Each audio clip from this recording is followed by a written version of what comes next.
The Cat in the Ghat, written by Ambika Rao, illustrated by Ruchi Shah. This story is about an uncle named Sandy who likes his camera so much he always keeps it handy. Let's rewind to when Uncle Sandy was a little boy. Unlike his friends, he never dreamt of a fancy toy. Lost in books that spoke of magical creatures. Even in class, he never listened to his teachers. As time passed by, Uncle Sandy became a wild photographer, while his friends became doctors, engineers, and dance choreographers. Uncle Sandy didn't want to work in big offices. He wanted to take pictures of snakes, crocodiles, and tortoises. So he decided to leave his family and friends behind and took off to the jungles with freedom in mind. On his first expedition to the Western Ghats, he had his first encounter with a mysterious cat. Uncle Sandy had been on its trail ever since, hoping to click a picture of it for evidence. So he decided to revisit the Western Ghats through its spiraling path in search of the cat. The cat in the Ghat. The plan was to speak to animals along the way to get clues about this cat, whose color he knew was grey. He began his journey at the foothills of the Ghats. With the summer sun so hot, Uncle Sandy needed a hat. "Let's look for water holes," he said to himself. He knew that's where the animals would tread. And guess who he got to meet? Rao, the top cat himself, Mr. Tiger, to greet. "Oh, mighty tiger," he said, "would you have seen a cat? It's tall, swift, and the color of my hat." The tiger didn't have much to say. "Row!" he roared and looked the other way. Phew, that was close, he thought, just as he was drenched by giant raindrops. Along with the shower came a swarm of termites who were sadly eaten by ants at first sight. Rains in the Western Ghats come down as waterfalls. Waterfalls become rivers, and that's how there's water for all. So if we need water to drink, protecting the Western Ghats is the link.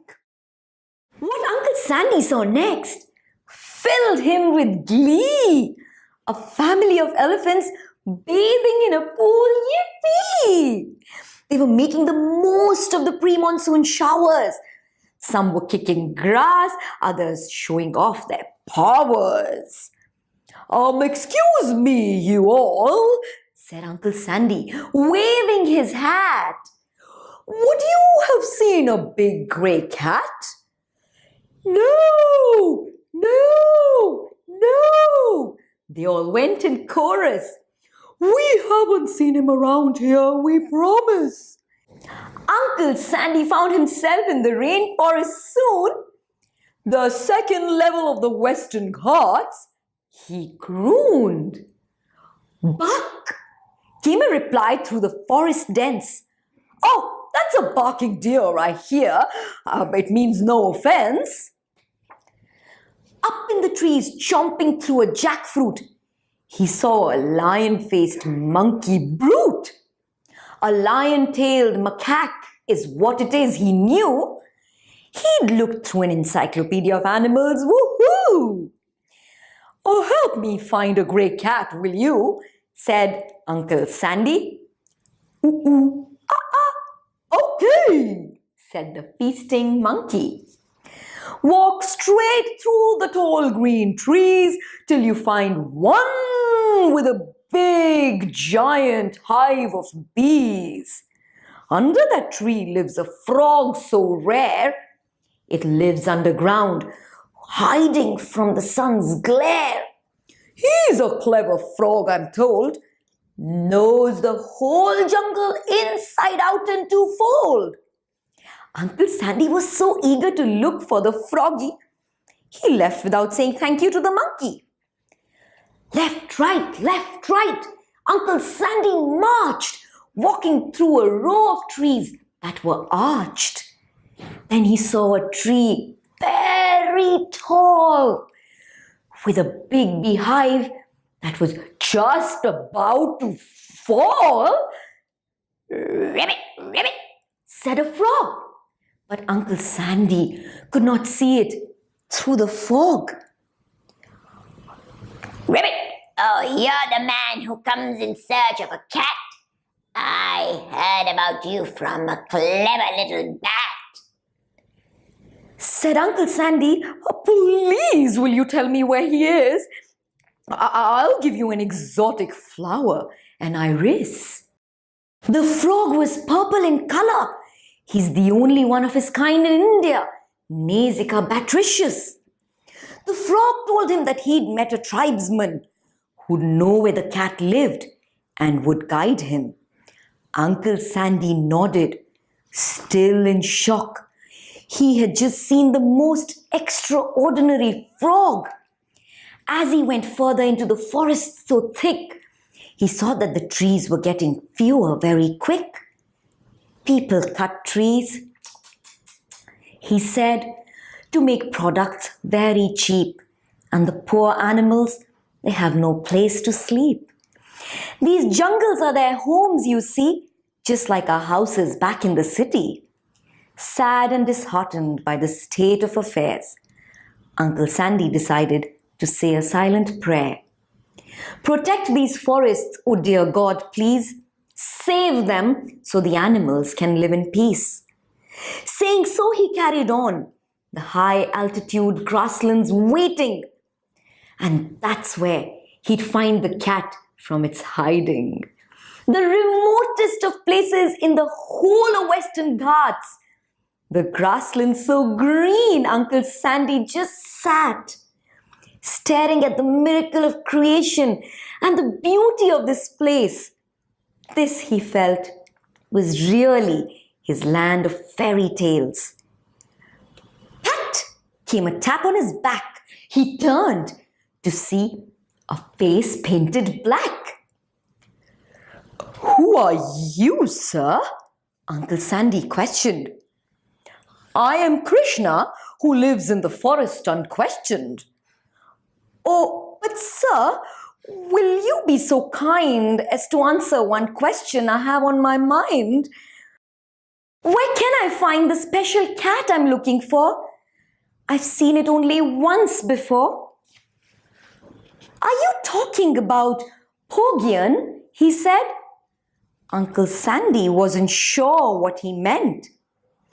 "The cat that comes and goes as the mist. Are you referring to that elusive cat that exists?"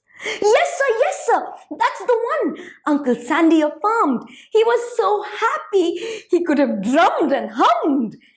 "Aha," said Krishna, pointing to the mountains high up. "I've seen the cat over there, all of 3 times in close up." Uncle Sandy was feeling extremely blessed. He did a somersault that left Krishna perplexed. Uncle Sandy was whistling to himself and climbing when he saw 2 male Nilgiri tars head-butting. Looking at how well they'd adapted to the terrain, Uncle Sandy wished he too was born on the mountains. Sure, he'd find his cat somewhere around here. Uncle Sandy decided to put camera traps all over. Then he slept a good night's sleep under an open twinkling sky on a hillock steep. When he woke up, he ran to his camera traps and checked. Yes! There were images of his cat, the cat in the Ghat. The cat looked the same as it did 10 years ago. Uncle Sandy was happy. Ho, ho, ho! That's when he felt a tiny snake crawling over his feet. He was startled and realized he'd been dreaming in his sleep. Uncle Sandy prayed his dream would come true. Hope he finds his grey cat soon, don't you? The Cat in the Ghat is a whimsical tale of Uncle Sandy going in search of a mysterious cat in the Western Ghats. It's been inspired by the real-life expedition by Sandesh Kadur, a National Geographic emerging explorer, wildlife filmmaker, and conservation photographer. His goal is to inspire people to protect and appreciate what remains of our wilderness. He is still looking for the Pogian.